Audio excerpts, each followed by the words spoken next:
What's good, YouTube? And welcome to the house. As expected, as OTS pack leaks began happening last night, the entire set spoiler is now out. And I'm seeing kind of ridiculous arguments running about like, this is Konami's way to distract you from the bin list not being out.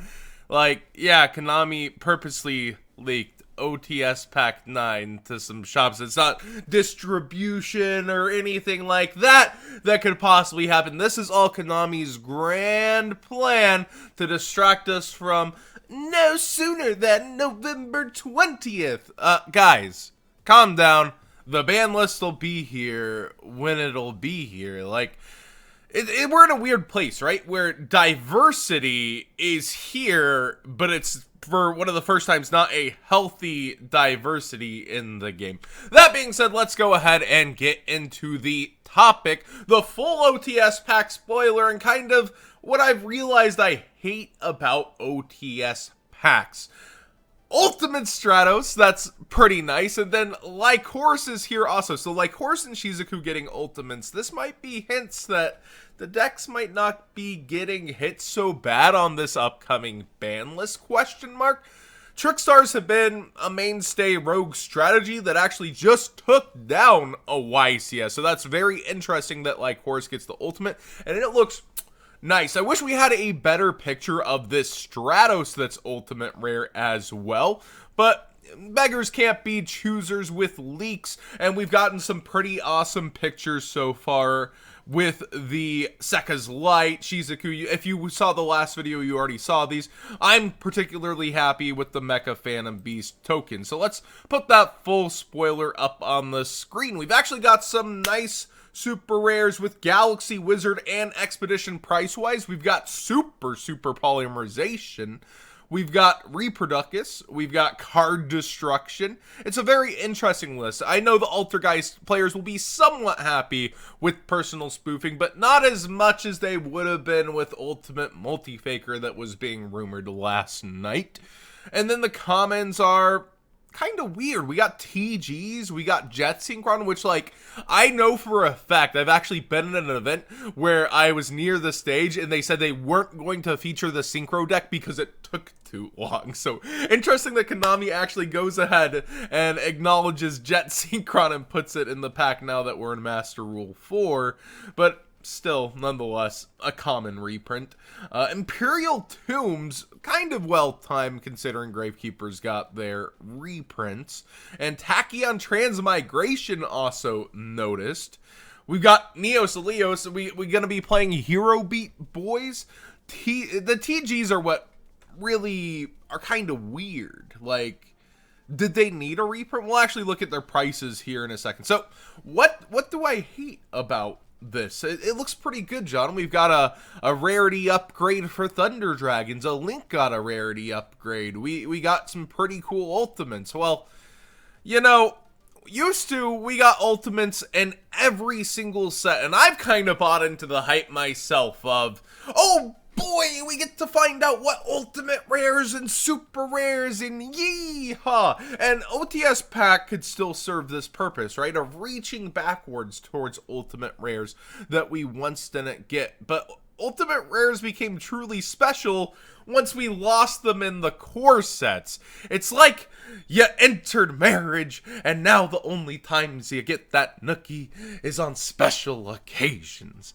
Not saying that's happened to me, boys. But you definitely have this weird part where you've got this slim down of, we used to get like 8 ultimate rares a set or whatever it was, and now we just get the 3 every once in a while from the OTS packs. That's a weird place to be in, and you're not just picking and choosing newer cards like Shizuku and Lycoris. You have to reach back once in a while, and there's Stratos. This set could serve the exclusive purpose of reaching back and picking cards that are cool, that were missed, that were awesome, and still maintain really high prices when you look at cards like Ghost Ogre, Drollin Lock, and Stratos here, Scapegoat.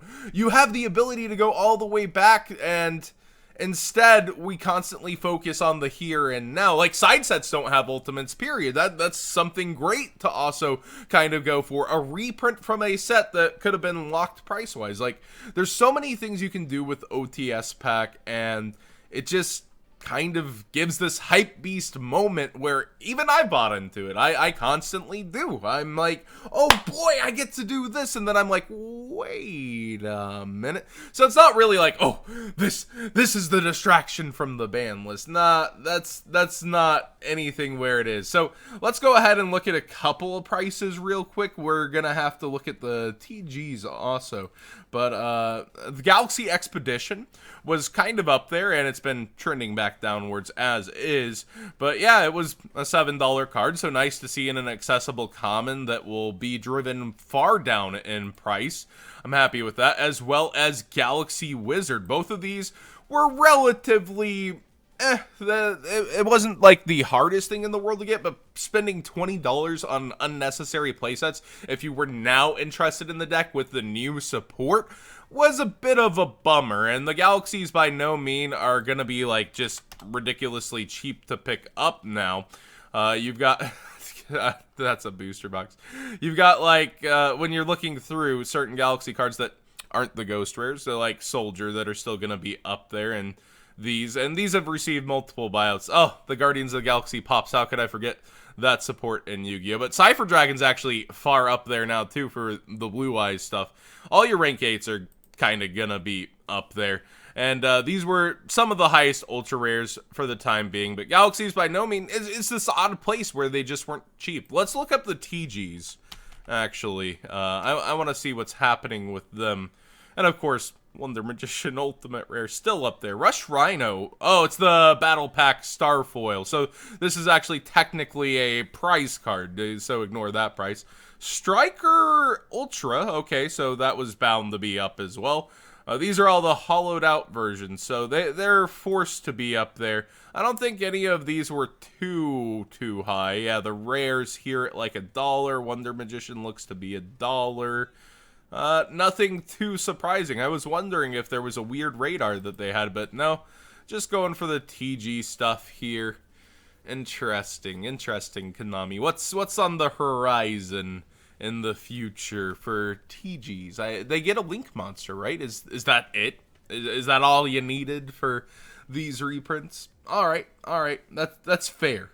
But yeah, there's one thing I am very happy about. So you got to give due credit where credit's due with your criticisms. I'm personally very happy and thankful for these tokens. The Mecha Phantom Beast token is something I've waited for a very long time, and I like the hollow iterations, and the super rares in OTS pack have been very nice. And I think the super rares are something that you continuously want to see printed in here. You get these kind of coolants on certain cards and rarity bumps to others, and I think the super rares have been a blessing, especially the every pack kind of mentality that OTS pack gets.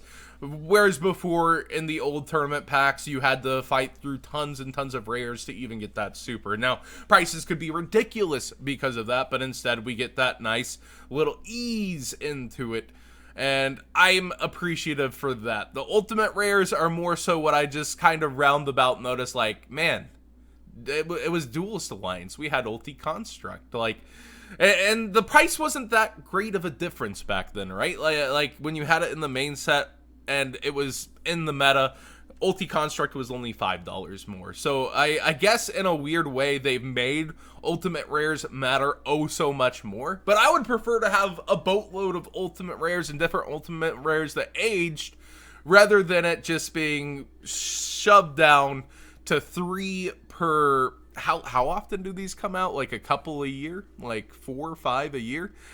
Instead of that, I would rather see Ultimate Rares every single set. But that's my take on it. What do you guys think? Are you guys happy that the entire Ultimate Rare market's kind of been drug up by this cause and effect kind of thing?